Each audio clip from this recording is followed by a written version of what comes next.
بسم اللہ الرحمن الرحیم اللہم صلی علی محمد وعلی آل محمد وبارک وسلم۔ بے حد و بے حساب درود و سلام حضور آقا کریم صلی اللہ علیہ وآلہ وسلم اور ان کی آل پر۔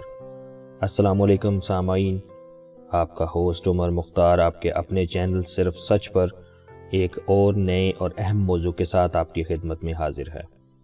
سامعین، آج کا ہمارا موضوع ہے والدین کے حقوق۔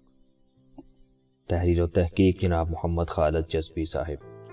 سامعین، موضوع کی طرف بڑھنے سے پہلے اگر ابھی تک آپ نے ہمارے چینل کو سبسکرائب نہیں کیا تو ہمارے چینل کو سبسکرائب کریں اور ساتھ دیے گئے بیل کے آئیکن پر ضرور کلک کریں تاکہ آپ کو آنے والی ہماری ہر نئی ویڈیو وقت پر مل سکے۔ سامعین، والدین کے حقوق کی اہمیت کا اندازہ اس امر سے بخوبی لگایا جا سکتا ہے کہ رب العالمین نے سورہ بنی اسرائیل کی آیت نمبر 23 میں اپنی عبادت و بندگی کے حکم کے فوراً بعد والدین کے ساتھ حسن سلوک کرنے کی تاکید کی ہے۔ چنانچہ اللہ کریم کا ارشاد ہے، وَقَضَىٰ رَبُّكَ أَلَّا تَعْبُدُوا إِلَّا إِيَّاهُ وَبِالْوَالِدَيْنِ إِحْسَانًا۔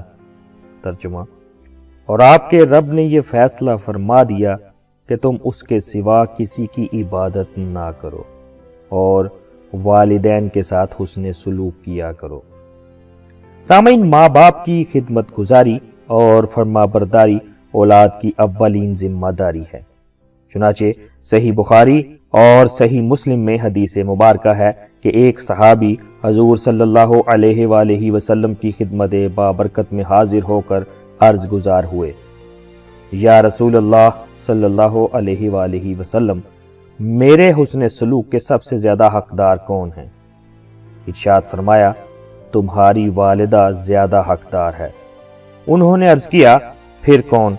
آپ نے ارشاد فرمایا، تمہاری والدہ زیادہ حقدار ہے۔ انہوں نے عرض کیا، پھر کون؟ آپ نے ارشاد فرمایا، تمہاری والدہ ہی تمہارے حسن سلوک کی زیادہ مستحق ہے۔ انہوں نے جب چوتھی مرتبہ عرض کیا کہ والدہ کے بعد حسن سلوک کے زیادہ مستحق کون ہیں، تب آپ نے ارشاد فرمایا، تمہارے والد۔ سامعین، حدیث مبارکہ میں ماں کو خدمت گزاری و حسن سلوک میں 3 درجہ زیادہ فضیلت دیے جانے کی حکمت یہ ہے کہ ماں چونکہ 3 ایسے مراحل طے کرتی ہے جس میں باپ شریک نہیں ہوتا: حمل کا مرحلہ، ولادت کا مرحلہ اور رضاعت کا مرحلہ۔ اسی وجہ سے ماں کے حق خدمت و سلوک کو باپ سے 3 درجے زائد بتلایا گیا۔ سامعین، اللہ تعالیٰ نے اپنی رضامندی و خوشنودی کو والدین کی رضامندی و خوشنودی میں رکھ دیا ہے اور اپنی ناراضگی کو والدین کی ناراضگی میں رکھ دیا ہے۔ چنانچہ شعب الایمان اور زجاجۃ المصابیح میں حدیث مبارکہ ہے، حضور صلی اللہ علیہ وآلہ وسلم نے ارشاد فرمایا، جو شخص رضائے الہی کے لیے اپنے والدین کی اطاعت و فرما برداری میں صبح کرتا ہے تو اس کے لیے جنت کے 2 دروازے کھول دیے جاتے ہیں، اور اگر والدین میں سے کوئی ایک ہوں تو ایک دروازہ کھول دیا جاتا ہے، اور جو شخص حقوق والدین کے سلسلہ میں اللہ تعالیٰ کی نافرمانی میں صبح کرتا ہے تو اس کے لیے جہنم کے 2 دروازے کھول دیے جاتے ہیں، اگر ماں باپ میں سے کوئی ایک ہوں تو ایک دروازہ کھول دیا جاتا ہے۔ نیز حضور آقا کریم صلی اللہ علیہ وآلہ وسلم نے ارشاد فرمایا، جب کوئی فرما بردار بیٹا اپنے ماں باپ کو محبت کی نگاہ سے دیکھتا ہے تو اللہ تعالی ہر نظر کے بدلے اسے حج مقبول کا ثواب عطا کرتا ہے۔ صحابہ اکرام نے عرض کیا، اگر وہ دن میں 100 مرتبہ دیکھے تو کیا اسی قدر اجر ملے گا؟ آپ نے ارشاد فرمایا، ہاں، اللہ بہت بڑا ہے اور بہت کرم فرمانے والا ہے۔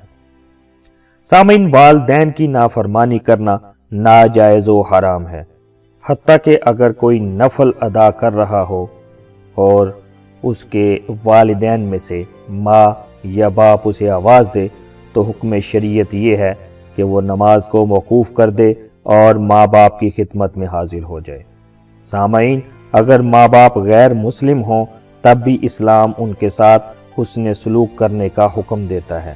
چنانچہ صحیح بخاری اور صحیح مسلم میں روایت ہے، حضرت اسما بنت ابی بکر کی والدہ حالت شرک میں ان کے پاس آئیں تو انہوں نے حضور صلی اللہ علیہ وآلہ وسلم کی خدمت میں عرض کیا، میری ماں اسلام کی طرف مائل نہیں، کیا میں ان کے ساتھ حسن سلوک کروں؟